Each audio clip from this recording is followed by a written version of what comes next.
Okay, I will call the meeting to order. So good evening, members of council, staff, and the general public. Welcome to our public meeting of council for Monday, November 16, 2020. I'll call the meeting to order. Can I have the approval of the agenda for this evening, please?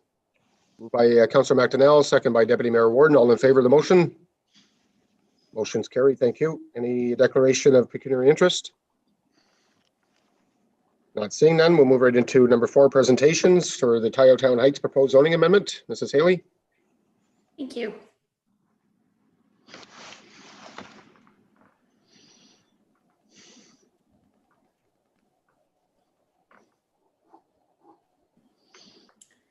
I just need to share the screen and find my application. One moment.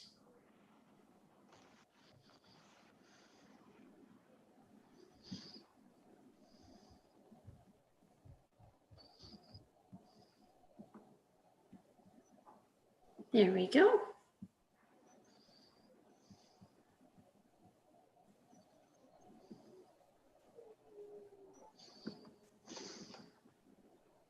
Okay, thank you. Sorry about that.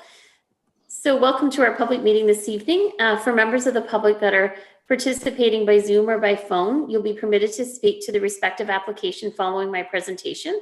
Prior to speaking, please state your name and address for the record. To make a comment, please use the raise hand function and the chair will call on you. Or if you've registered to participate in the meeting by phone, to speak to the application, you'll be asked if you would like to comment on the application after the presentation. So I'm going to now read the required wording under the Ontario Planning Act. This is a hearing under Section 34 of the Ontario Planning Act.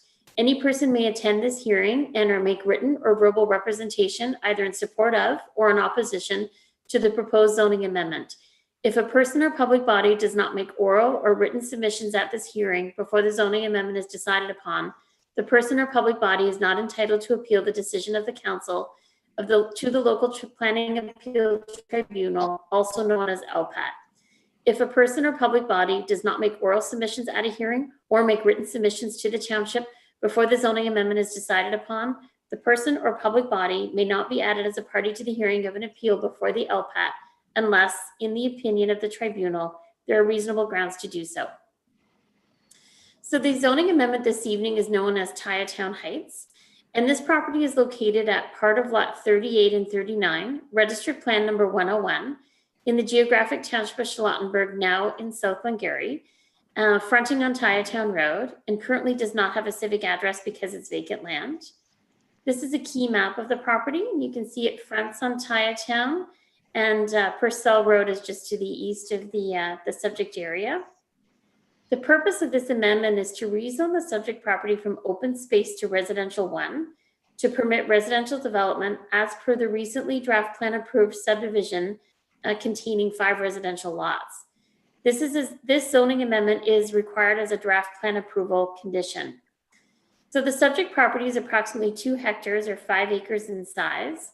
On July 14th, 2020, the United Counties of Stormont, Dundas, and Glengarry issued draft plan of subdivision approval to create 5 one-acre residential lots, and these lots will be serviced by private septic system and a well. So this is a sketch of what the lots will look like. It's hard to see, I realize that, but this would be lots number 1, 2, right through to lot number 5.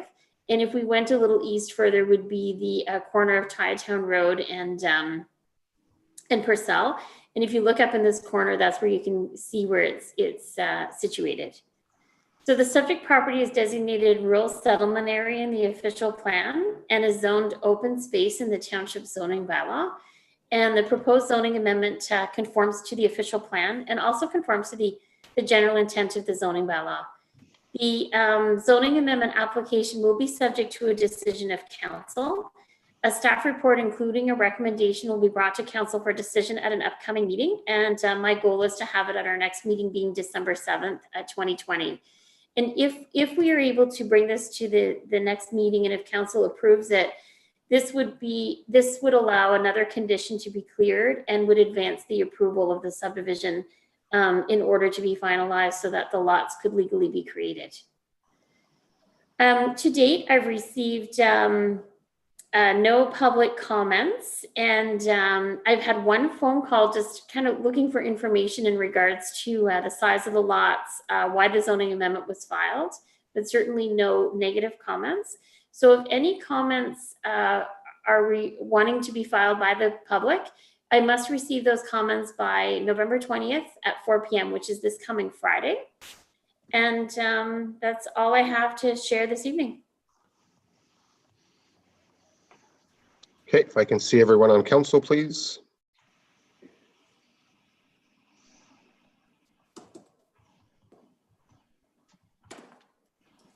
Okay, thanks for the presentation. Is there any questions or comments from members of council? Councillor Jaworski. Thank you, through Mr. Mayor. My question is, it being open space now, we don't see that many properties zoned open space come before committee. So I was just curious what the history was there, why it was open space to begin with. I think that's a really good question. In the 2006 official plan, that property, as well as property to the south, that is owned by the Raisin Region Conservation Authority. The Raisin Region Conservation Authority lands were all zoned open space and designated open space. This property was designated open space in error by the official plan. And so at that time, there was no development pressures and there was no reason for the property owner to file an official plan amendment to change it. And the property owner was willing to wait until the new official plan came into effect in 2018, and we corrected it. And so then when it's corrected, you eventually want your zoning to conform to your official plan. So for example, when our official plan is finally approved and out of the appeal, we'll be adopting a new zoning bylaw that will allow all of it to conform. So this property got hung up on that error. Other than that, it should never have been zoned open space. Okay, thank you. Okay, thank you. Any other questions or comments from members of council? Not seeing none. I do see one of the members of the public, Mrs. Rouleau, if you want to unmute yourself, please. If you want to state your name and your address. Yes, good evening. My name is Charlotte Rouleau, and I'm on Tyotown at 18232. And my question is similar to the zoning question that was just asked. I was just wondering, like in front of that property that's going to be zoned differently, is it zoned residential as well? And what about going east and going west? And what about the remaining property? What is the zoning there? I can answer that, Mr. Chair, if you'd like. Ms. Rouleau, I'd just like to clarify what you mean by in front of the property, just so I understand correctly. Do you mean on the north side? I mean, like on, yeah, across the road. Across the road, okay.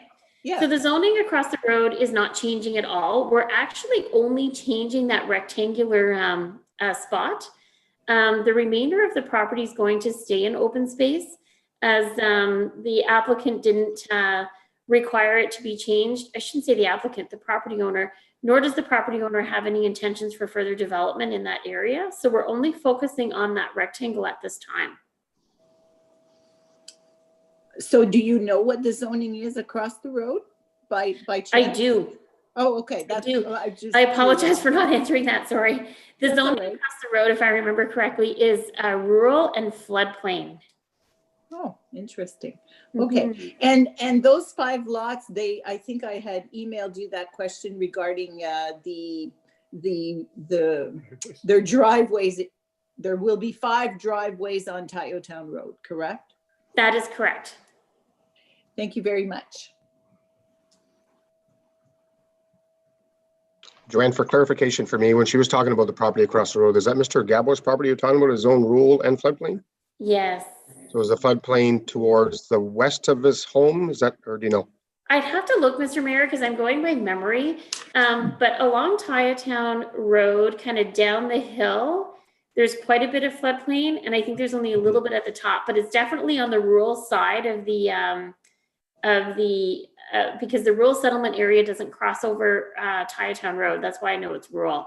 But I'd have to give you looked at the zoning map to give you the exact location of the floodplain. That's okay. Actually, it could be on both sides of his property, on the west and the east, because that's when you drop maybe in floodplain sides. But I can look that up for you though, if you'd like to know that. Oh, that's fine. That's fair. Any other, I don't see any other questions from the members of public. So is there any other questions or comments from the members of council? If not, so thanks very much, everyone, for being here. I will ask for an adjournment. And we'll thank you, and we'll see everyone at 7 p.m. Thank you. Thank you.